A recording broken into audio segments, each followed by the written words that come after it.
ايه علاقة الجورنالينج بيوم القيامة؟ طبعا عنوان غريب جدا. It's so weird. وانا نفسي لو شفت حد اسم الفيديو بتاعه كده احس ان انا متوترة، اللي هو ايه ده؟ يعني ايه علاقة ده بده؟ الحقيقة ان انا من الناس اللي كانت دايما متابعة كل الفيديوز اللي على الفيسبوك وعلى التيك توك وعلى اليوتيوب بالسيلف ستيم لفترة معينة. وكنت دايما بشوف كل الناس الكونتنت كرييتور اللي كانوا دايما بيعملوا الفيديوز دي، كانوا دايما بيعملوا فيديو عن أهمية الجورنالينج. طبعا جات لي فترة كده واتجننت في 2022، وقمت رايحة بقى جايبة نوت بوك كده وهكتب فيه بقى كل يومياتي، وبالفعل كتبت أول 5 أيام في شهر يناير واكتب كل التفاصيل. حاليا لما بقراها بتبسط قوي، يعني بفتكر اليوم ده انا رحت وعملت وجيت وكل الكلام ده. وبعيدا عن ان هو ذكرى حلوه، قررت ان انا اعمله تاني في حاجات بتحدى نفسي فيها في 2025. فالحاجات بقى اللي انا بتحدى نفسي فيها لقيت الجورنالينج، وبدات اطبق من دلوقتي عشان تبقى حابت لما ادخل 2025 وتكون عاده عندي ومش مجرد تجربه، يعني تكون التجربه دلوقتي. طبعا بدات اكتب، وانا من النوع اللي لما باجي اكتب بكتب الحاجه بالديتيلز. انا شخصيه تفصيليه شويه، يعني انا من الناس اللي بتكتب كل حاجه بالتفصيل اصلا. فوالله قلت اكتب كل الديتيلز وايه اللي بيحصل في اليوم وكل ده. فبدات تنور في دماغي. انا كان جالي فتره برضو تانية كان عندي هوس بحته الكتاب اللي هيجيلنا يوم القيامه ومكتوب فيه كل حاجه، اللي هو انت مش نظرة هتلاقيها مكتوبة، الكتابة نفسها اي كلمة هتقولها اي حركة اي كل الكلام ده تلاقيه مكتوب.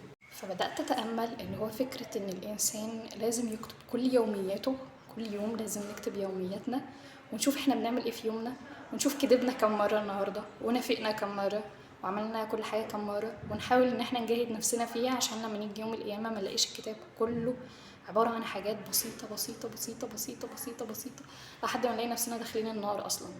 يعني الحاجات البسيطة قوي اللي احنا بنستصغرها مع الوقت بتبقى حاجة كبيرة قوي. جرب تجيب 5 رزات، 5 حبايات رز يعني كل يوم، وتحطهم في برطمان صغير كده، وشوف على مدة شهر هتلاقيهم ممكن يبقوا كيلو مثلا، على مدة سنة هتلاقيه، على مدة بقى مدار حياتك. يعني أنا عندي كام سنة، على مدة بقى مدار حياتي أنا عملت قد إيه ذنوب وعملت قد إيه حاجات غلط. آه، فالفكرة دي نورت معايا في ان انا اكون بحاسب نفسي، بكتب كل حاجة بتحصل في اليوم، بحيث لما انا اوصل لاخر الاسبوع او اخر اليوم اعرف انا غلطت في ايه، واستغفر واحاول ان انا اقوم من نفسي ومن السلوكيات الغلط اللي انا بعملها دي اليوم اللي بعده.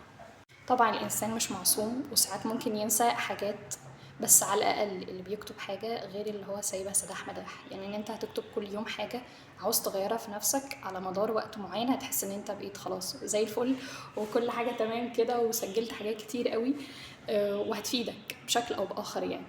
دي من التجارب اللطيفة جدا واللي أتمنى إن أنا أقولها لكل الناس اللي في الدنيا. دي حاجة الحمد لله ربنا أنعم على الإنسان إن هو يعرف يربط ما بين الموضوعين، فالحمد لله على كل حاجة يعني.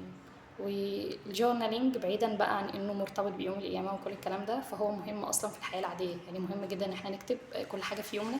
اي حاجة في الدنيا بتمشي بعشوائية او بفوضى مع الوقت بتبقى حاجة بتحس ان حياتك خرابة، يعني لو تقدر ان انت تلاقي كل حاجة وحشة يعني. فلا، الانسان المفروض ان هو يكون بي بيرتب لحد ما. يوم هتيجي نايم، يوم هتعمل، بس في حاجة كده يقولك ايه، وقوع البلا ولا البلاء هو حاجة كده تعملها نصها ولا الحاجة كلها. يعني هو عادي نعمل نص الحاجات بس ما نسيبش حياتنا فوضى. طب نبدأ كتابة ازاي؟ والله انت ممكن تجيب كراسة، يعني مش تجيب نوت بوك كبيرة، انت ممكن تجيب كراسة صغيرة 28 ورقة وتكتب فيها بس في أول مرة كده أفكارك. يعني النهاردة مثلا يوم الاثنين، تكتب النهارده يوم الاثنين كذا كذا، وتكتب بس انا والله اتبسطت الصبح، انا والله رحت الجامعه الظهر، انا والله عملت كذا. اكتب حاجات بسيطه، مع الوقت هتلاقي نفسك في الاسترسال قاعد بتكتب بتكتب بتكتب وبتسرح.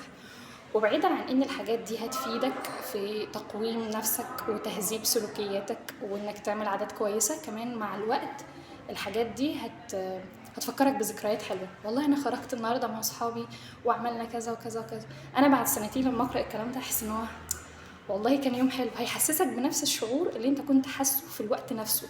يعني هيحسسك بنفس الشعور اللي انت كنت حاسه وقت الخروجه دي، تحس ان انت بتعيد كده الحاجه من اول وجديد. وانا طبعا لسه مبتدئه في حوار الكتابه ده، فكتابه اليوميات يعني او الجورنالينج زي ما متعارف عليها طبعا يعني.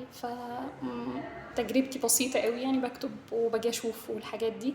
فممكن تدور على فيديوز لحد اقدر مني في الموضوع ده، او حد بقاله سنين بيمارس العادة الجميلة جدا دي، وتقدر ان انت تاخد منه الزتونة الاكسبيرينس بتاعته، اللي هو بيشاركك تجربتك في فيديو او في بوست على الفيسبوك او في اي مكان، وتقدر ان انت تاخد بس يعني ايه، ابدأ الموضوع يعني على الاقل.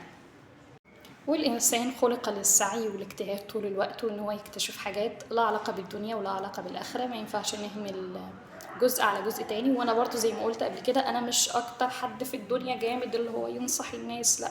أنا إنسان عادية جدا، وحياتي عادية جدا، وأكيد بغلط وليا هفوات وليا حاجات كويسة، فعلى الله التسهيل والله يعني. واخيرا وليس اخيرا، ثانك يو ان انت وصلت لحد هنا. انا بجد مبسوطه من كل الكومنتس اللي من ناس انا معرفهاش على الشانل، واللي بتظهر لي. بجد انا بحبكم قد الدنيا دي كلها، ومش عارفه اعمل ايه بجد، بس انا مبسوطه خالص.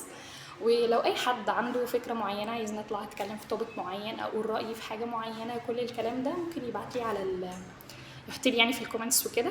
ولو حد عايز يكلمني بشكل شخصي، ممكن احط لكم لينك الانستجرام او الفيسبوك او اي حاجه. بحبكم قد الدنيا بجد. استنى كده. وثانك يو فور واتشينج، ودمتم رائعين ومبدعين ومتطورين وكل الكلام، الحاجه اي حاجه اخرها ان دي. باي.